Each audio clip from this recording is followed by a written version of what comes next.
17A.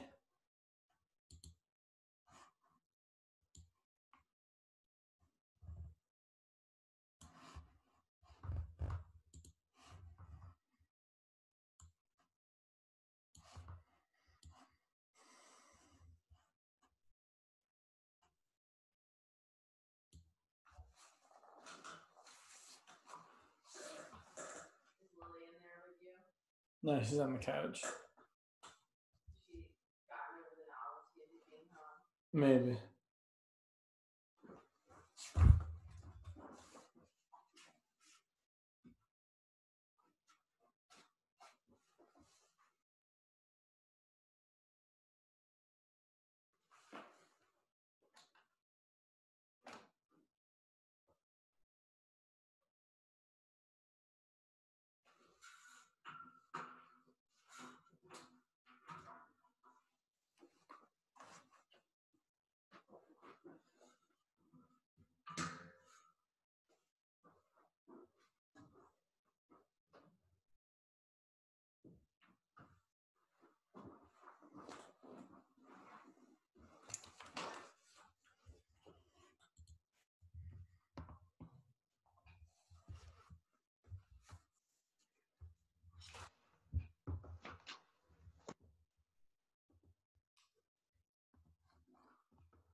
All right, welcome everybody.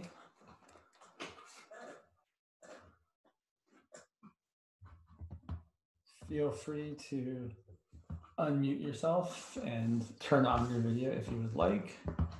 Again, not required, just appreciated.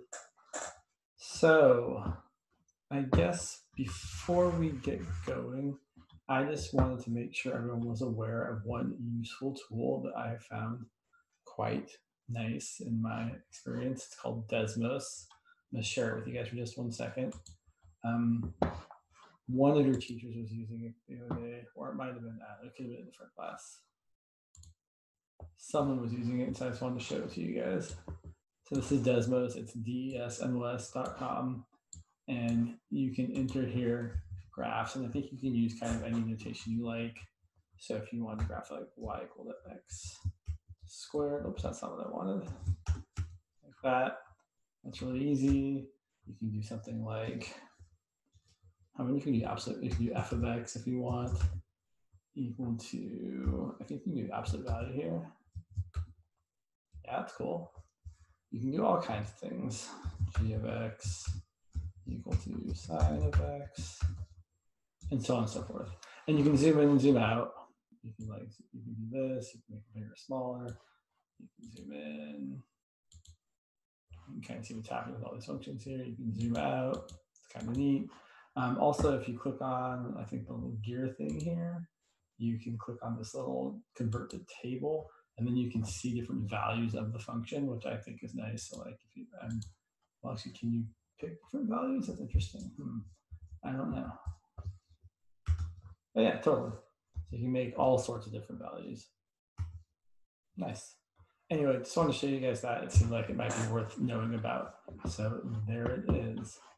Let's see here. All right, cool. So, no, that's fine. So let me ask you guys, do you have any questions? Anything you want me to talk about?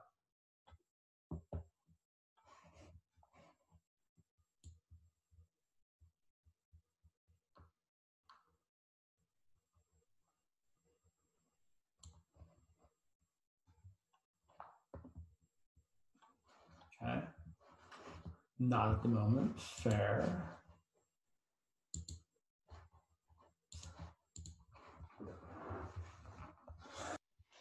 Like the pictures, thank you.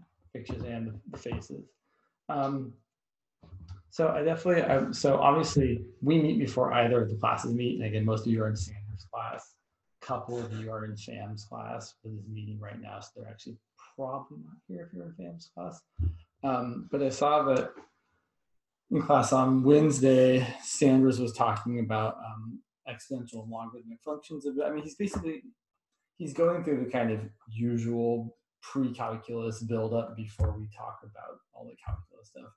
And so it's very normal to talk about like all the regular functions and kind of what you can do with them. He mentioned transformations a little bit, which is something, again, we might have seen already. So I've got a couple things I could talk about. Yeah, okay, so let's see here.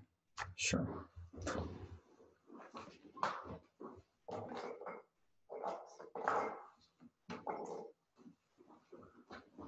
So why don't I give you guys a problem to work on?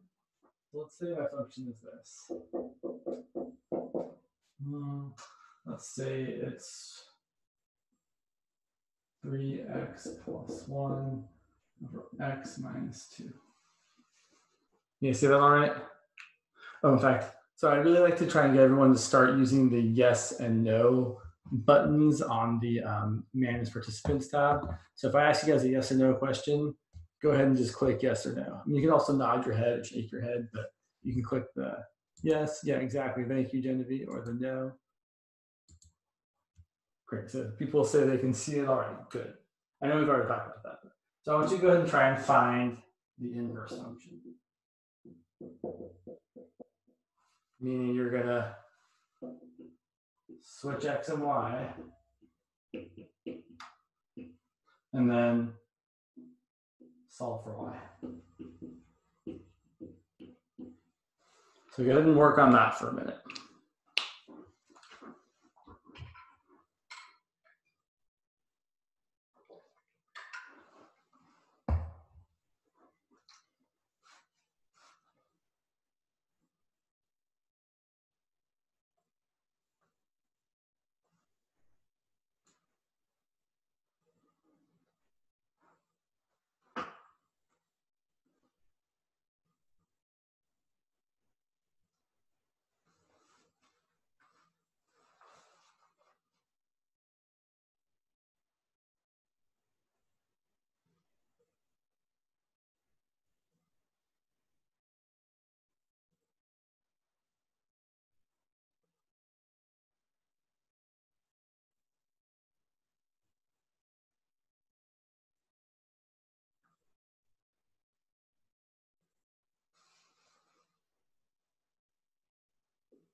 Sorry, it's hard to fool around when you're on camera.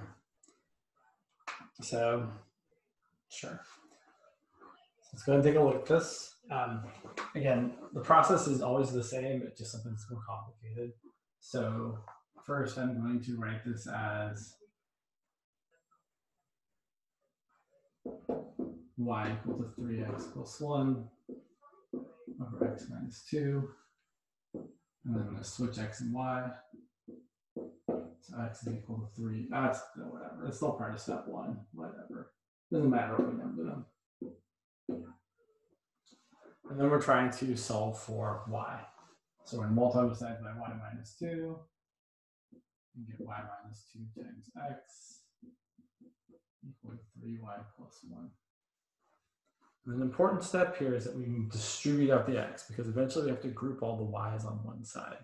So this is going to be xy minus 2x equal to 3y plus 1. Right? Just distribute the x to each term there. And then if I say, okay, here's a y term and here's a y term, I put all those on the same side. If I subtract 3y from both sides and add 2x to both sides, then on the left here, I can factor out a y.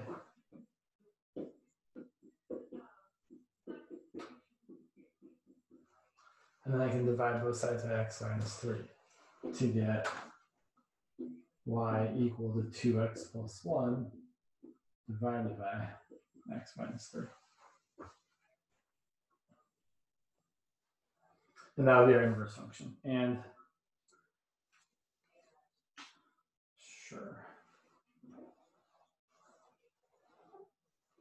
So I know he talked about this a little bit. I just want to point out, if this is our function, f of x equals 3x plus 1 over x minus 2, and this is our inverse function, 2x plus 1 over x minus 3,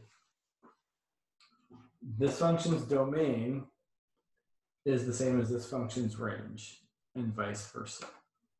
And so the domain here is everything except for 3. Right? X can't be 3.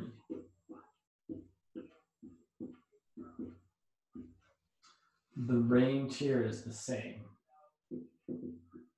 This function here can never equal 3.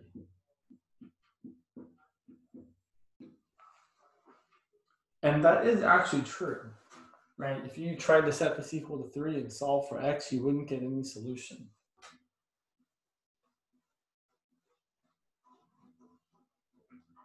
We can show it. If we set 3x plus 1 over x minus 2 equal to 3, and then multiply both sides by x minus 2, we get 3x plus 1 equal to 3 times x minus 2. So we get 3x plus 1 equal to 3x minus 6. The 3x's cancel, and we get something that doesn't make any sense. That means there's no solution.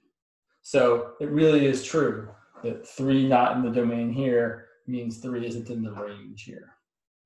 And so when someone asks you to find the range of a function, often this is what they want for you to do. They want you to find the inverse function and then find what the domain of that inverse function is. Okay. Questions about this?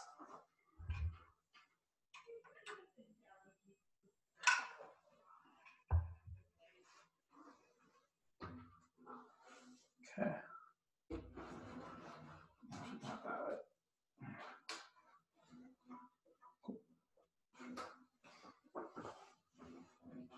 So speaking of domain, or sorry, inverse functions, that's also how we define the logarithmic function.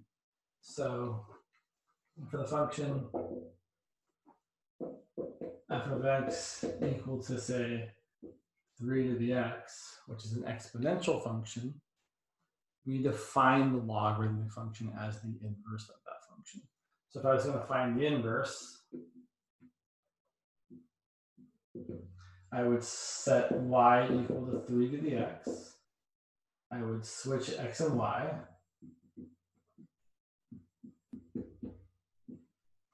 And then I try and solve for y. But that gets a little weird because you're saying 3 to some power y is equal to x, but I want y by itself. Well, we basically just create a new function. So, okay, we're going to say that means the same thing as log base 3 of x is equal to y. Right? This equation and this equation mean the same thing. In fact, when I read this logarithmic equation here, the words, oh shoot, darn it. Sorry, I forgot to pin my screen. So if you watch the video later, this will, up until right then, will look kind of small. If you watch the video later. Sorry about that. For those of you watching the video in the future, sorry the screen was small until now. Okay, so yeah. All right, let me show you. Here's that previous screen if you want to look at it, in case you are just watching the video. Okay. So anyway, apologies. So this function here, this inverse function, is when I see this, I really think of 3 to what power equals x. That's how I really read that. The example I always keep in mind is that log base 2 of 8 equals 3 is equivalent to 2 to the third equals 8. But when I look at this log base 2 of 8 or log base something of something, I'm thinking, okay, this number raised to what power equals that number there? If that's what we're trying to figure out. And oh, we say, oh, 2 to the third power is equal to 8. So hopefully that, I know people sometimes struggle with logarithms. Hopefully that kind of clarifies things a little bit. And then we should talk about kind of what these look like. So yeah, let's go back to the other side.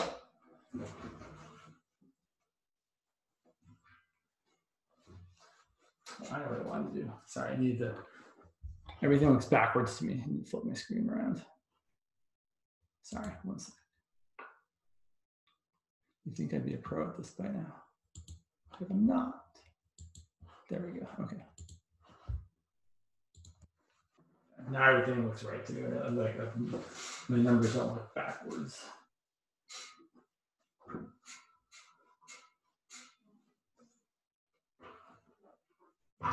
All right, so it's also important to be aware of kind of how these functions look. So f of x equal to, say, I like 2 to the x is great for graphing. Oh, in fact, so here's the thing. I could totally graph this for you, and it's going to look fine. Here's the graph, essentially. It's increasing from left to right.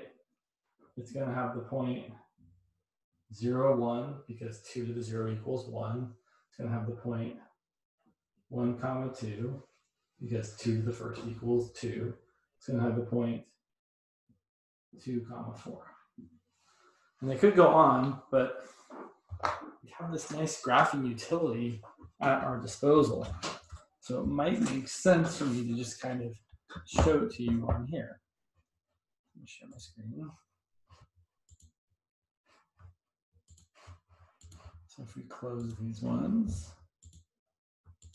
so that graph. So in case you aren't sure how to do this, the way you do an exponential thing or a power is you put the base and then you use the little shift 6 button, the little caret, to put in an exponent and then x. And there's our exponential function. And if we want to plot some values, we can plot some values. Kind of cool. Kind of like this a lot. And then we could also graph, to the right here, y equal to, say, log base 2.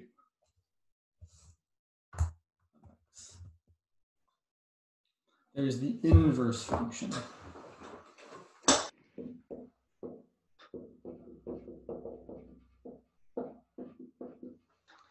And the thing about inverse functions is the x and y coordinates are exactly flipped, right? So in fact, I mean, the way we find an inverse function is by interchanging x and y. So it makes perfect sense that all of these x and y coordinates here On this other function here, they're going to be exactly the opposite of each other. So let's pick some different values here. Let's do 1, 2, I don't want that one, 4.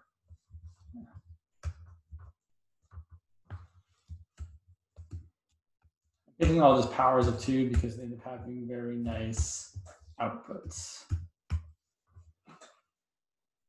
Whereas here, so here our inputs are numbers and our outputs are the corresponding powers of 2, right? So 2 to the 0 is 1, 2 to the first is 2, 2 to the second is 4, 2 to the third is 8. Whereas the logarithmic function is exactly the opposite relationship. When you take log base 2 of 2, you get 1.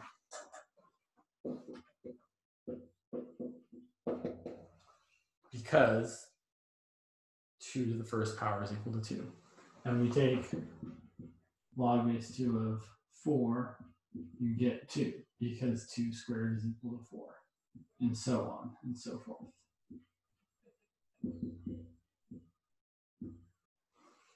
Now, depending on what you're doing with these, I don't think you need to be super detailed with your graph. Like, these graphs are nice, I like them a lot, but if I'm just graphing this on my own to kind of see what things look like, I usually am a little bit more relaxed about it. If I was graphing the inverse function, whoops, it doesn't look quite like that. I'm just going to try and make it look like it's got all the important details, right? I've got the point 1, 0, right? Intercepts are important. And then I've also got, that's really it. Oh, the vertical asymptote. So a couple things to be aware of here.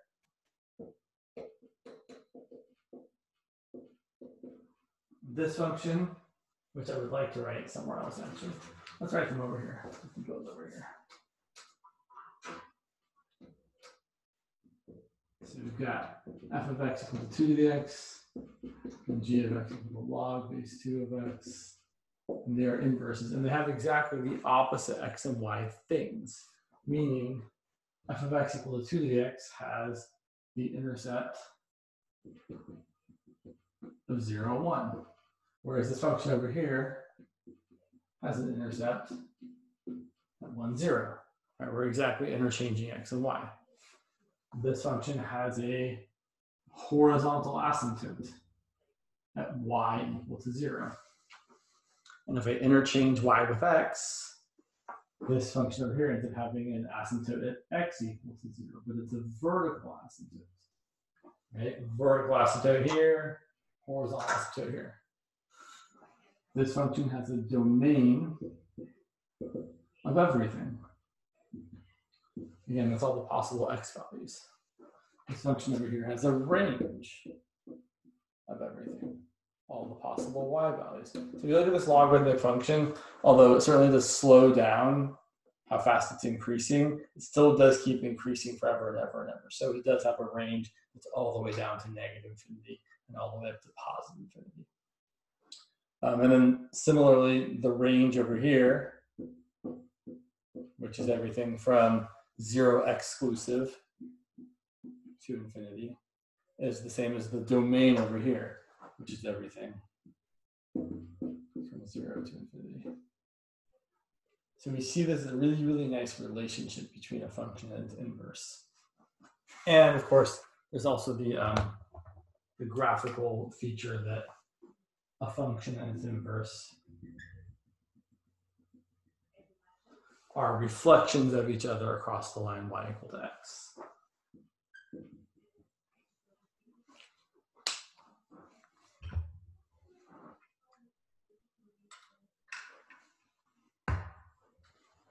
Okay, so what do you guys think about that?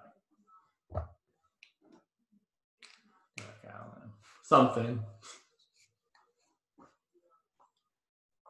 It's so quiet out there.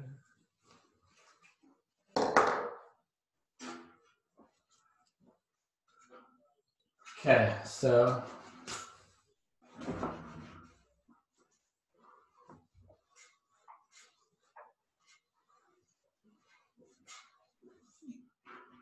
here's what I want you guys to try doing. In fact, actually, I'll do it first. So let's graph f of x equal to 2 to the x plus 1. So what's that plus 1 going to do for us? Well, he talked about this just briefly at the end of class on Wednesday. When you add something or subtract something outside of the function, it's going to give you a vertical shift. If you're adding 1, it's going to make all your y values bigger by 1. So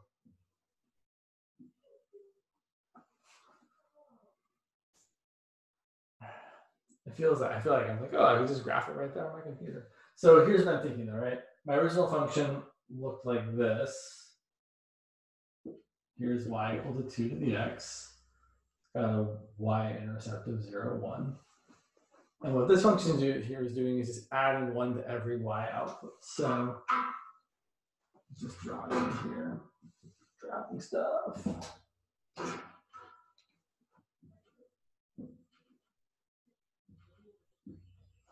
So everything gets shifted up by 1, especially the horizontal asymptote. So this function has a horizontal asymptote, not y equal to 0, but y equal to 1. Looking the same, just up.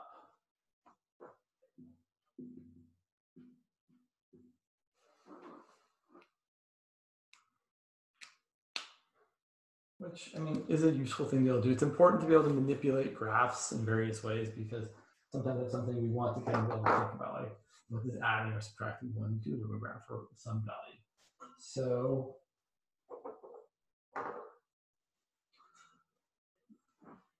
why don't you guys try graphing the following?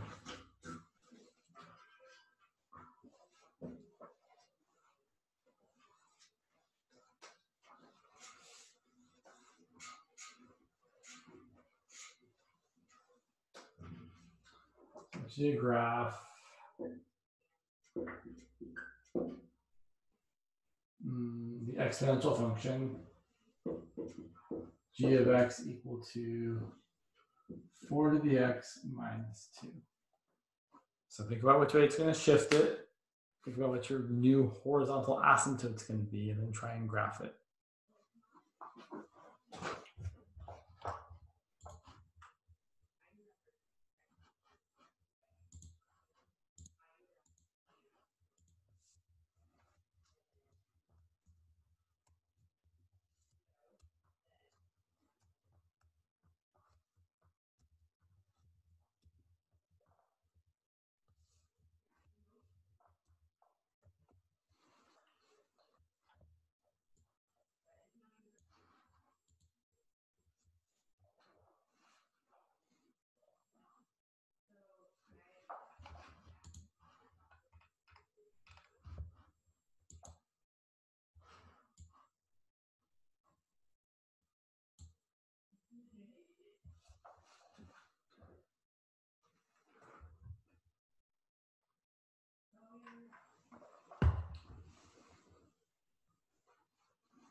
Okay, so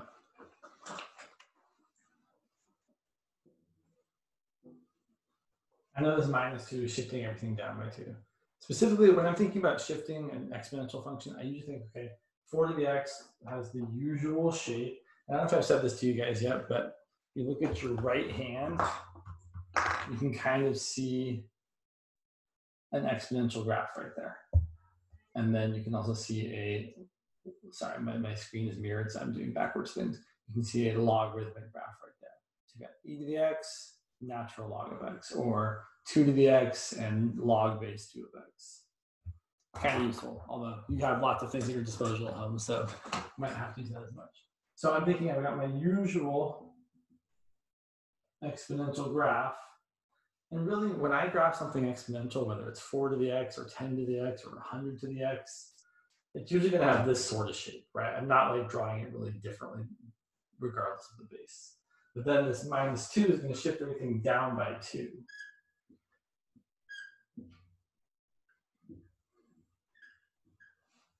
So my new graph, instead of having the y-intercept of 0, 1, it's going to have the y-intercept of 0, negative 1. And it's going to have a new horizontal asymptote. Well, the old horizontal asymptote was y equal to 0. I should probably draw on this side. And the new horizontal asymptote is going to be 2 below that. It's going to be y equal to negative 2.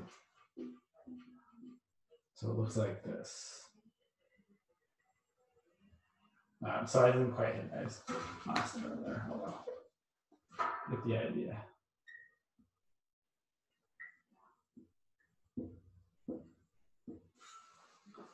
So that's what it looks like. It looks, except it looks better. Mine kind of looks like garbage.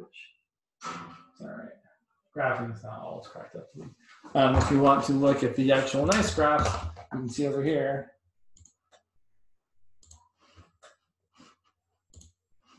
So in blue, we have 4 to the x. You can see it kind of just goes nicely like this. And then in green, we have 4 to the x minus 2. And we see that it has a y-intercept of 0, negative 1. It's also got an x-intercept there. And usually, if people are having you graph things, they often care about you telling them where the intercepts are. Now looking here, if we actually zoomed in on this, it looks pretty clear that the intercept is 0.5. So you might just be able to look at the graph in this case and be like, oh yeah, it's 0.5.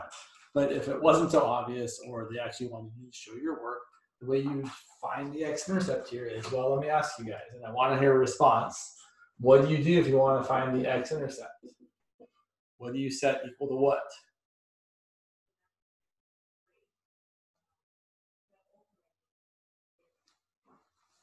Y. Sorry, I just realized I can't see what you guys are writing if you're writing stuff. And what is the intercept? So I saw the intercept was 1/2, but what I'm asking now is how to find it. So the intercept is the point where it crosses an axis. So the x-intercept is the point where it crosses the x-axis. The y-intercept is the point where it crosses the y-axis. We found the y-intercept. Well, I probably kind of glossed over it to be really truthful. The way we would find the y-intercept, what I really did is I said, oh, I know that the original graph has a y-intercept of 0, 1. So this graph has a y-intercept of 0, negative 1 because it shifted down. So the y-intercept is 0, negative 1. And the way we would have found the y-intercept if we weren't just using our graph knowledge is we would set x equal to 0. And the reason that's true is because if you're on the y-axis, so here's the x-axis over here, here's the y-axis over here. If you're on the y-axis, we haven't moved left or right. So x hasn't been positive, x isn't negative, x is just 0 because we haven't moved left or right. So to figure out what the y-intercept is, we set x equal to 0. Now if we do that, our y-intercept, if we set x equal to 0, we get g of 0. Well, plugging in 0 for x, I get 4 to the 0 minus 2. But what's 4 to the 0? 1. Exactly, it's 1. So I get 1 minus 2, which is negative 1. So when x is 0, y is negative 1. So my y-intercept is 0, negative 1. All right, so if we find the y-intercept by setting x equal to 0, what do you think we have to do to find the x-intercept?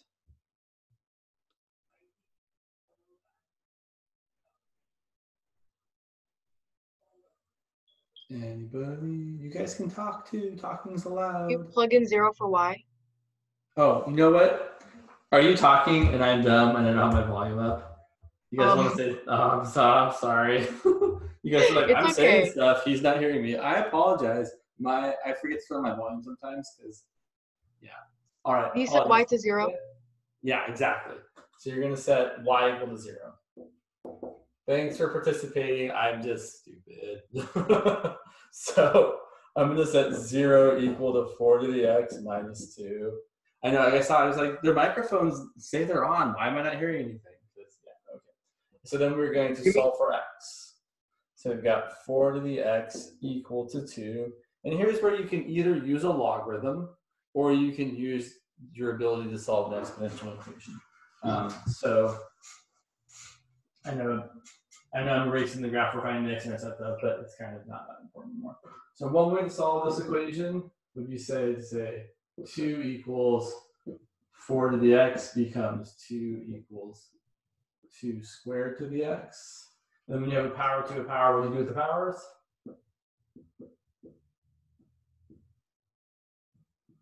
You multiply them. And then when you have two equations that are equal to, two sides of an equation equal to each other, and the bases are the same, that means the powers, and that power is 1, have to equal each other. So you end up getting x equal to 1/2. An alternative way you could solve this would be to say, oh, if 2 equals 4 to the x, well, I can rewrite that as log base 4 of 2 is equal to x. And then the question is really asking 4 to what power equals 2? And we know that the square root of 4 is 2, that is 4 to the 1/2 power is equal to 2. That's probably less straightforward, I feel like, but it is an option, just so you're aware of it. Okay, no questions about this?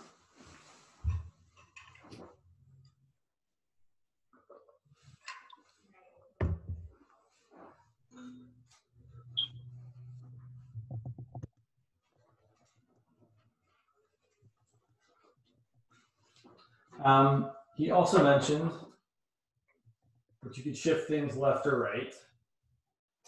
And then it's a little less intuitive, which I agree with. So again, let's look at the same function. What have we got? 4 to the x here. So for f of x equal to 4 to the x, what is going to happen if we do say g of x equal to 4 to the x plus 1? Well, Genevieve, I can't hear you actually. I tried talking before, but I don't know if it's a volume thing. I don't know. Something, maybe, yeah. Is that something is beeping? It might be something in my house. It might be something in someone else's house. I can hear you now, though. Oh, good. Okay. Yeah.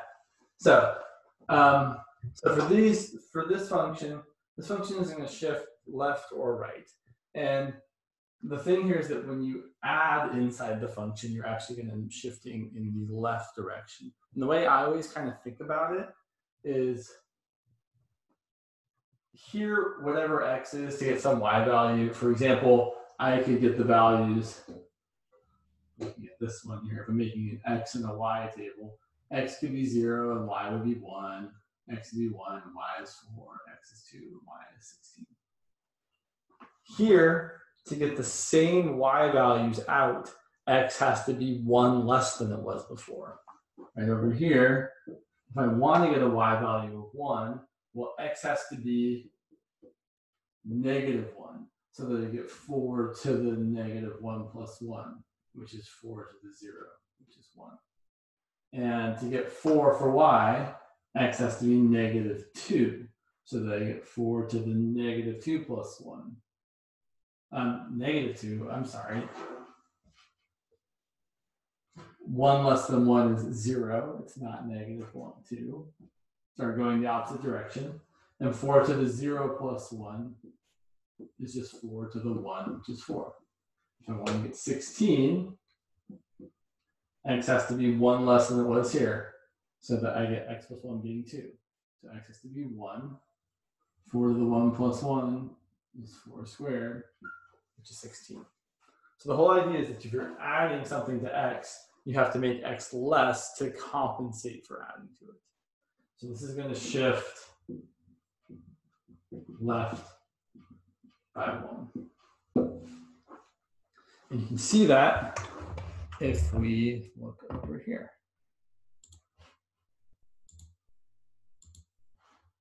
sorry.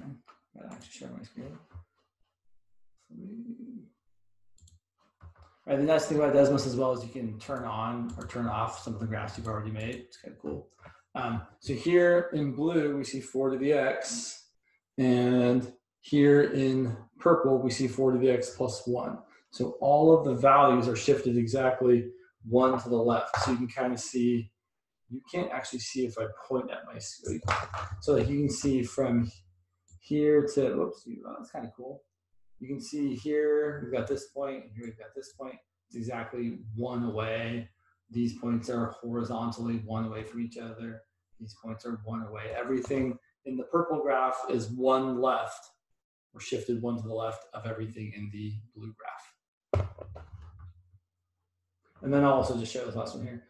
On the other hand, 4 to the x minus 3, everything is shifted 3 to the right. So if we zoom out a little bit, you can see, oh yeah, look, in this other function here, 4 to the x minus 3, everything is shifted. Look at y equals 4 to the x minus 3. And I'm writing on the board like you guys can see me.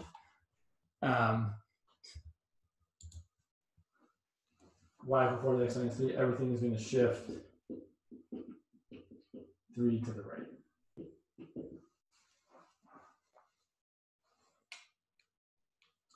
And again, for the same sort of reasons, right? Here, x has to be 3 larger than it was to compensate for subtracting 3 from it, right? For this one over here, we've got x and y equal to 4 to the x minus 3. To get a 1 for y, in this one, x had to be 0. In this one, x has to be 3. So that 3 minus 3 gives me 0 as the power, and you get 4 to the 3 minus 3, which is 4 to the 0, which is 1. And so all the x values have to be 3 bigger than they were. Right? To get this y value, x has to be 4.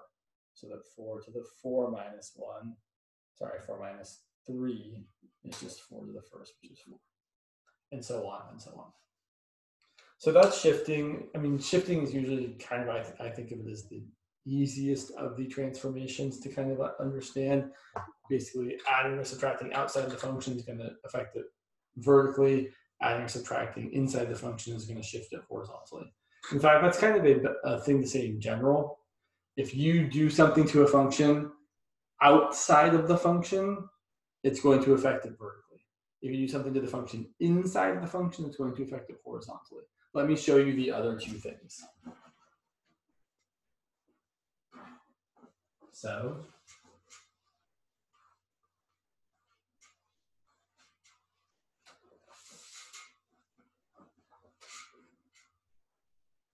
these are, of course, not the only functions we've got, so we can look at something more like, where'd you go, pens? Something like f of x equal to x plus 1 squared. In fact, I'm thinking of this as my usual parabola x squared, but shifted 1 in which direction?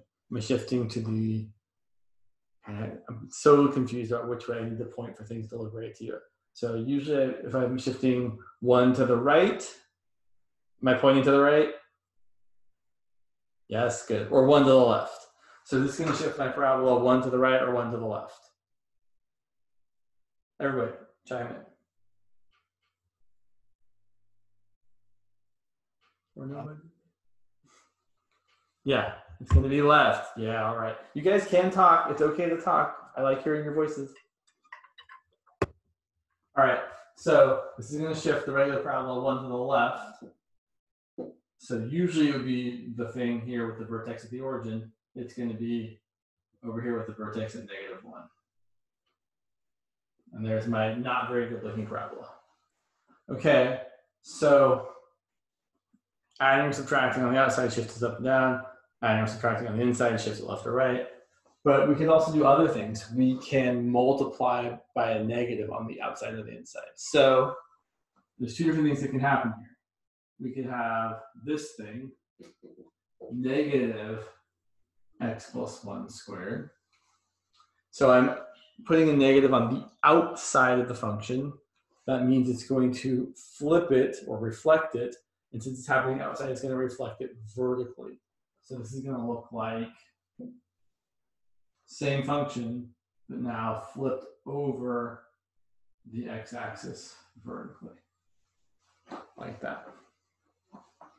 It's still a point, -1. Whereas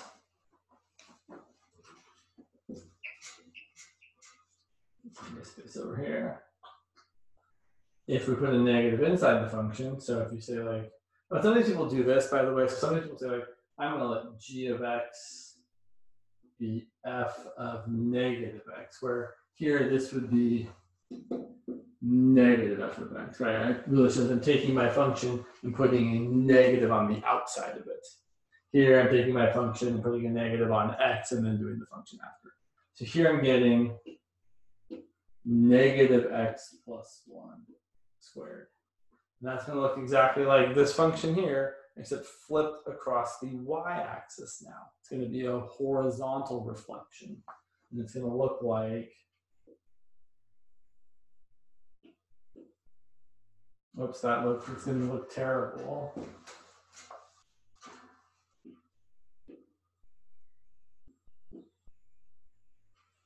It's going to look like that, where the vertex is over at positive 1, 0. So we took this, we flipped it over the y-axis to get back over there.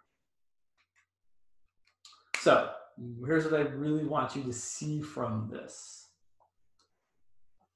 The negative on the outside, vertical reflection.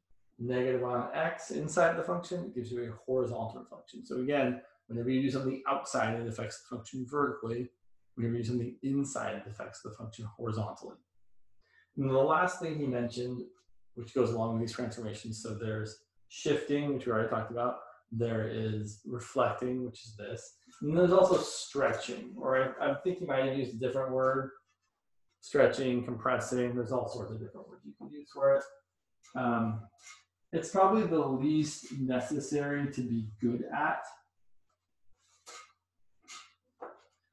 The context where it really actually sometimes matters more than other contexts, you can talk about sine or cosine functions or trig functions in general.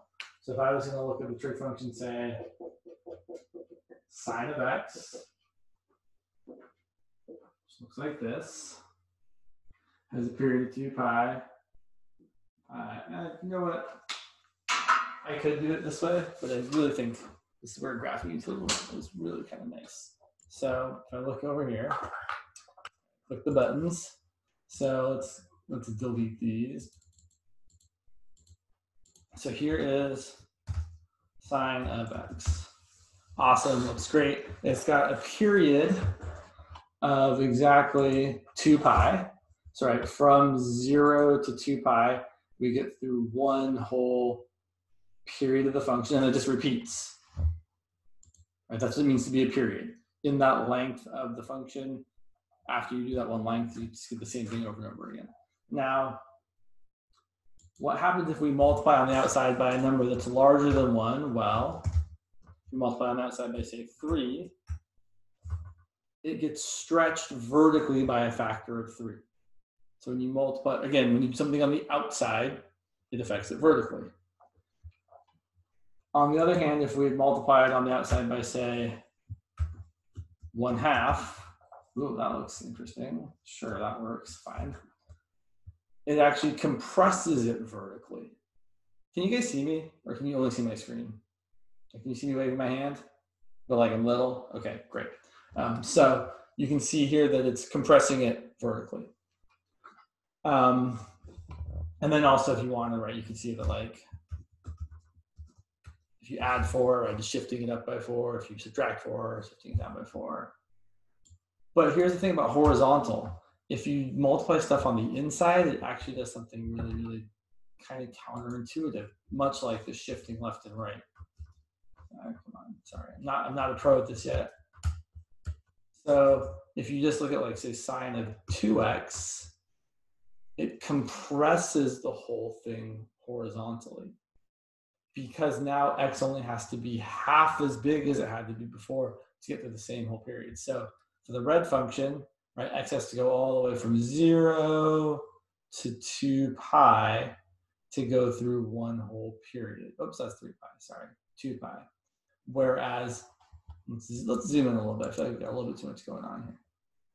Whereas for the blue function, x has to go from just 0 to